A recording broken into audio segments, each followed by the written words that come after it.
그런 역사가 있습니다. 그래서 자유민주주의 대한민국은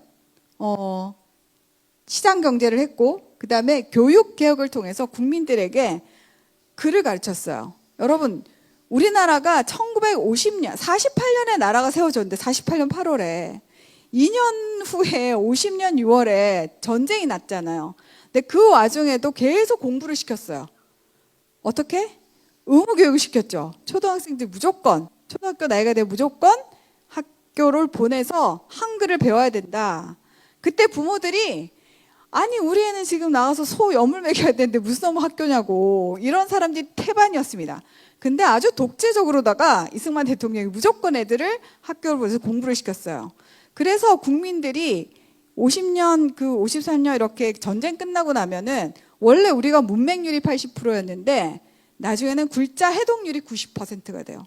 그 글자 해독률을 가지고 박정희 대통령이 근대화할 때 해외에서 갖고 온 매뉴얼 이런 거 다 읽을 수 있었죠. 그래서 우리나라가 빨리 일어설 수 있었던 겁니다. 그리고 나중에 6.25 전쟁이 끝나면서 우리가 한미동맹이라는 군사동맹을 합니다. 세상에서 제일 이상한 조약을 하죠. 그때 전 세계 최빈국인 대한민국과 전 세계에서 최강국인 미국이 조약을 맺는데, 야 미국 니네 공격받으면 우리가 가서 도와줄게. 대신에 우리 공격받으면 니네가 다 싸워줘야 돼. 니네 애들이 제일 최전방에 서야 돼. 이런 조약을 한 겁니다. 아이젠하워가 뚜껑이 열렸죠. 그렇지만 6.25를 휴전으로 마무리하기 위해서 할 수 없이 미국이 그 조약에 서명을 합니다. 그래서 미국의 핵 우상과 안보 그 아래 우리는 경제 발전만 한 거죠. 그래서 지금 이 자유민주주의 대한민국은 반공, 친미죠. 한미 동맹인데 이제는 군국주의가 아닌 자유민주주의가 된 일본하고 3자 동맹을 하는 관계가 됐고요. 그 다음에 일본에 있는 우리 동포들 중에 대한민국 편에 서 있는 동포들을 민단이라고 합니다. 제1본 대한민국 민단. 그런 흐름이 있습니다. 반대로 북한은 공산주의로 갔죠. 그러니까 친중, 친러, 그리고 일본은 제1본인 조선총연합회에서 조총련이라는 단체가 생겼습니다. 조총련은 지금도 검정 치마 하얀 저고리 입고 그 학교 조총련 학교 가면 일본에서 지금도 김일성, 김정일 사진 걸어놓고 공부하고 있습니다. 그리고 일본에서 있는 교포들을 굉장히 북한으로 많이 보냈어요. 그리고 그 사람들을 인질로 삼아가지고 일본에서 돈을 엄청나게 빨아먹었습니다. 지금도 그러고 있고. 그러다 보니 자유민주주의 대한민국에 지금 실향민들 있죠. 북한에서 예수 믿다가 핍박받아가지고 오신 분들, 그리고 북한에서 엘리트로 있다가 도망오신 분들, 그런 분들이 있고, 그 다음에 이제 90년대 말에 고난의 행군부터는 탈북민들이 생겼죠. 조선은 어떻게 되냐? 여기 이 북한은 헬조선이죠. 헬조선. 헬조선은 6.25 때 월북자들이 꽤 있었습니다. 왜냐? 지식인 가운데 공산주의가 좋다고 생각했던 사람들이 굉장히 많았기 때문이죠. 그분들은 그쪽이 진짜 좋은 줄 알고 갔어요. 나중에 다 숙청됐지만. 그리고 강제로도 납북을 굉장히 많이 했습니다. 6.25 때. 우리나라에서 똑똑한 인재들을 그들이 후퇴하면서 많이 잡아갔어요. 그리고 북송 제1교포. 제1교포 중에서도 만경호 이런 거 타가지고 배 태워가지고 조국으로 오시오 이래서 갔는데 뭐 다 끝장이 나버렸죠. 이런 상황에서 대한민국이 오늘날 이런 풍요를 누리고 이런 종교의 자유를 누리고 하는 것은 거의가 아니라 그냥 하나님의 기적이고 선물입니다. 하나님이 왜 우리에게 이런 기적과 선물을 주셨냐? 이것은 자유와 복음의 확장입니다. 제2차 세계대전 이후에 신생 독립국가가 100개 정도 됐어요. 그 100개 중에 자유민주주의와 시장경제를 성공시킨 나라가 딱 두 나라가 있습니다. 한 나라가 이스라엘이고 한 나라가 대한민국입니다.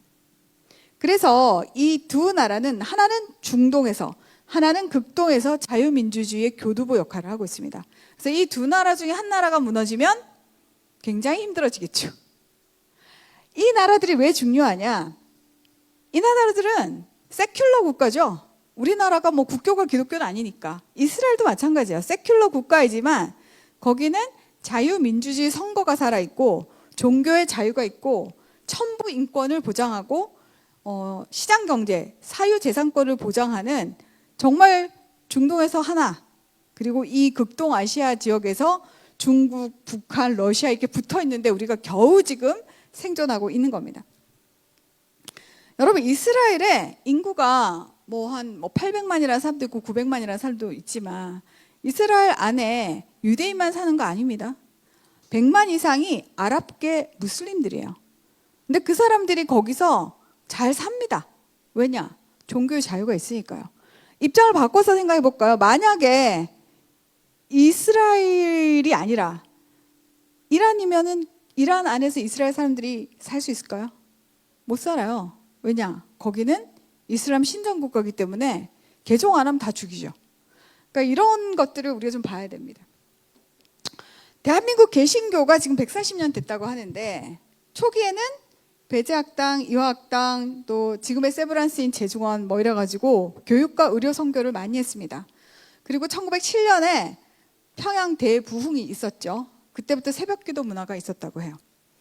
여러분, 저는 지금의 기독교인의 수준보다 1907년도 평양 대부흥의 기독교인 수준이 훨씬 높다고 생각합니다. 왜냐? 그때는 부흥은요, 회개거든요. 회개가 제대로 돼야 부흥이 되는 거예요. 근데 그때 당시 사람들은 회개를 했대 그냥 우리처럼 주님 잘못했어요, 다음부터 잘할게요 이게 아니고 내가 누군가에게 빚을 졌는데 안 갚았다. 그러면 삭개오처럼 그 사람 찾아가지고 빚을 갚아줬대요. 몇 배를 더 얹어주고. 내가 첩을 가지고 있었다. 하나님 죄송합니다. 몰랐습니다. 첩을 다 정리했대요. 그런 식으로 확실하게 기독교인들이 삶이 바뀐 거예요. 그래서 그 사회에 기독교가 우리나라 초기 이때 기독교 1.5%였습니다. 그러나 기독교의 엄청난 그 리더십이 온 나라를 좌우하고 있었죠. 그리고 1912년에서 13년 예수 믿은 지 얼마 안 됐는데 해외 선교사 파송했습니다. 우리가. 그게 중국으로요.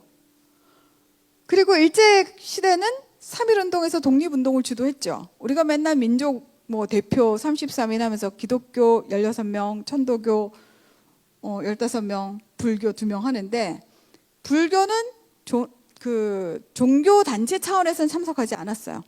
그래서 그냥 개인 자격으로 참석을 했고요. 천도교는 나중에 일진회라는 친일파로 변합니다. 여러분, 그리고 1950년대 전쟁 당시에 우리가 군목제도가 시작이 됐어요. 사실은 이 군목제도를 통해서 우리나라가 남자들의 복음화 비율이 엄청나게 높아졌습니다. 전쟁터에 나갔는데 하나님 안 찾을 사람 있습니까?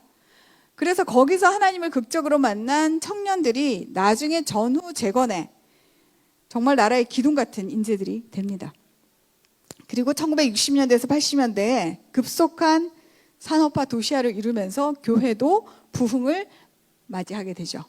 그때 우리가 1973년도에 빌리 그레암이라는 목사님 오셔가지고 여의도에서 엄청난 전도대회가 있었고 CCC의 김중호 목사님, 지금 대학생 선교회 있는 친구도 있을 것 같은데 그 김중호 목사님의 주도로 민족 복음화를 가슴에 품고 우리가 또 엑스폴로 74라는 엄청난 그런 걸 했죠. 그래서 그때부터 우리는 철야기도, 통성기도, 기도를 엄청나게 하는 그런 새벽기도, 철야기도, 통성기도 이런 전통이 기독교에 남아 있었습니다.